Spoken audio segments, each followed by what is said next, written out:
Students, class 7 chapter 5 civics. आपका civics का chapter 5 हम डिस्कस कर रहे हैं और जो टॉपिक आज हम डिस्कस करने जा रहे हैं इस वीडियो में वो है इनइक्वालिटी इन वर्क, यानी कि काम में ना बराबरी या बराबरी का ना होना।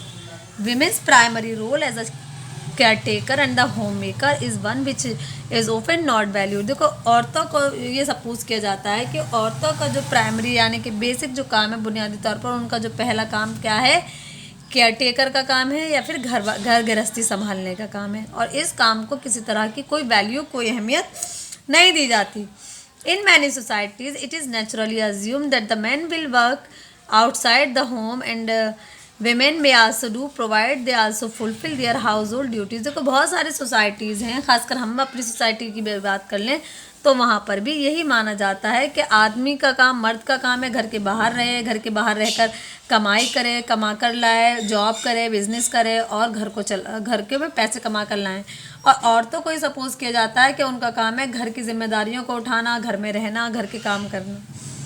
There is no sharing of the household chores between man and women whether employed और नॉट। देखो, और घर का जो काम होता है, हाउस होल्ड जो भी वर्क होता है, उसमें मर्दों या औरतें का ये है कि जो मैन मेंबर है फैमिली का, वो वाइफ को या जो फीमेल कैंडिडेट है उनको किसी तरह की कोई शेयर काम में किसी तरह का कोई कॉपरेट नहीं करेंगे, क्योंकि चाहे वो एम्प्लॉयड हों, यानी कि चाहे वो कुछ कहीं कोई एम्प्लॉयमेंट उनको अवेलेबल हो या ना हो, लेकिन वो घर गृहस्थी के काम में एक वेमेन को सपोर्ट नहीं करेंगे, उनको हेल्प नहीं करेंगे, ये एज्यूम किया जाता है। Therefore,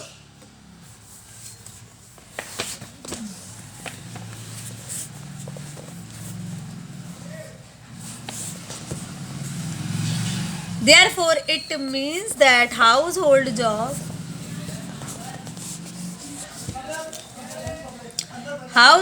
are considered to be duty of the women for which they are not paid।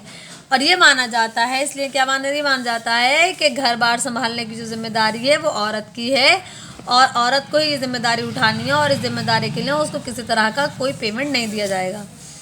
One must realise that looking after a house and its inhabitants is indeed a very tough task. जबकि actual में ये realise किया गया कि घर गृहस्थी को संभालना, वहाँ के तमाम कामों को करना, ये कोई आसान काम नहीं है, ये एक बहुत डिफ़िकल्ट और बहुत एक टफ टास्क है। It involve cooking, fetching water, cleaning, washing cloth, mopping floor, attending to the guest, looking after the children and their needs, all of which consume a lot of time and effort. देखो, अब घरेलू जो काम होते हैं उसमें तो खाना बनाना है, फैचिंग है, वाटर है, क्लीनिंग है, कपड़े धोना है, घर के सैकड़ों काम होते हैं, गेस्ट हैं उनको रिसीव करना है, बच्चों की तरफ देखना है, बच्चों की नीड्स की तरफ देखना है, उनको पूरा करना है। तो ये सारे काम ऐसे ही नहीं हो जाते, बहुत ज़्यादा वक्त इन कामों को करने में लगता है, बहुत मेहनत लगती है। A number of these task involve physical labour. अब इन सारे कामों को करने के लिए फिजिकल लेबर चाहिए, bending, lifting and carrying. Such task are physically taxing and strenuous sometime that is associated with man. इन बहुत सारे टास्क ऐसे हैं जिसमें आपको काफ़ी फिजिकल वर्क करना पड़ता है, कभी कभी टेंशन भी हो जाती है, आप कभी स्ट्रेस भी हो जाते हो, बट आपको ये काम करने पड़ते हैं। कुछ टास्क ऐसे हैं जिसमें आपको मतलब कोई जो फीमेल है वो उसे मर्द के साथ भी जुड़ी रहती है। Women in rural area lead an even tougher life. Not only do they have to bring water for far off place or carry loads of woods, but they also have to contribute toward agricultural activities and do the household work। देखो, अगर हम rural areas, गांव के areas की बात करें तो वहाँ पर औरतें और भी ज़्यादा मुश्किल काम करती हैं। वो कैसे करती हैं कि वो वहाँ पर सिर्फ गृहस्थी नहीं संभालती, बल्कि वो उसके साथ साथ खेती बाड़ी भी करती हैं। घर में खाना बनाने के लिए लकड़ी भी उन्हें एक दूर से अपने सर पर गट्ठर बांध कर लेकर आनी होती है, और एग्रीकल्चरल जो भी एक्टिविटीज़ होती हैं, तो घर तो संभालना ही है, उसके साथ साथ उन्हें खेती बाड़ी, खेत में भी जाकर काम करना होता है, वो और भी ज़्यादा मुश्किल काम करती हैं।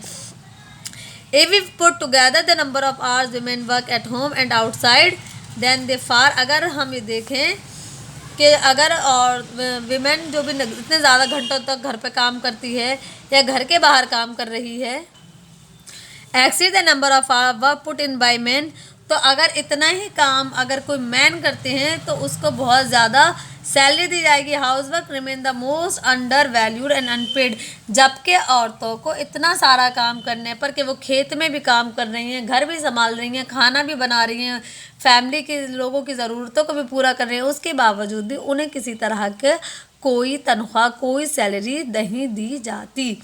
Of the total workforce in the country, women still constitute a very small number.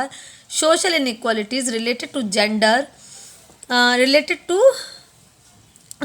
often deny equal opportunities to the women in different society. About 70% of the job in the well-paying profession are held by men, and even if women are able to get the same job as men, they still get paid considerably less.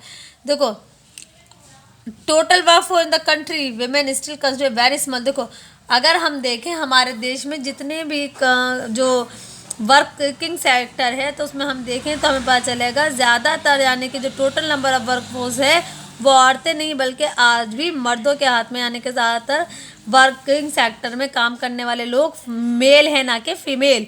औरतें बहुत कम तादाद में हैं।